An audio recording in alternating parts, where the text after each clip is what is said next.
Sir కొంతమందిలో stones ఉన్నాయి, back pain అని కంప్లైంట్ చేస్తారు.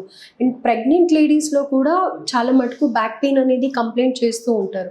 సో ఇది ఎలా రెక్టిఫై చేసుకోవాలి, ఎలా తెలుసుకోవాలి ఈ పెయిన్ దేనికి సంబంధించి ఎలా వస్తుంది అని అనేది? మనకి బ్యాక్ పెయిన్ కామన్గా వచ్చినప్పుడు it is related to your back, ఏదైతే మజిల్ కానీ లేదా డిస్క్ రిలేటెడ్ ఇష్యూ కానీ దానికే రిలేటెడ్ ఉంటుంది. బట్ కిడ్నీ స్టోన్స్లో కూడా ఒక్కొక్కసారి మిమిక్ అవుతుంది ఈ పెయిన్.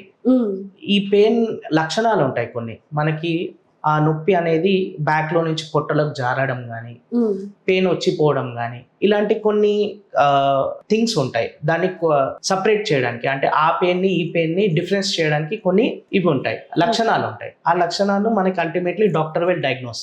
ఇది బ్యాక్ పెయినా లేదా కిడ్నీ పెయినా అనేది he will diagnose.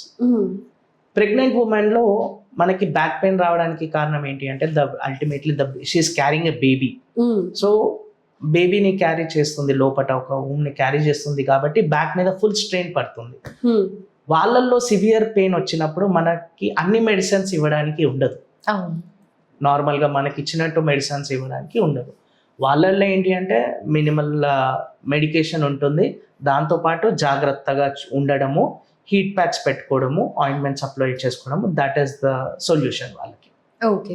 So normal గా ఏదంటే అది టాబ్లెట్ అయితే తీసుకోవడానికి ఉండదు అస్సలు, ప్రెగ్నెంట్ ఉమెన్ లో అస్సలు ఉండదు. ఓకే, డాక్టర్ ని కన్సల్ట్ చేసి ఫర్దర్ గా ట్రీట్మెంట్ తీసుకోవాలి.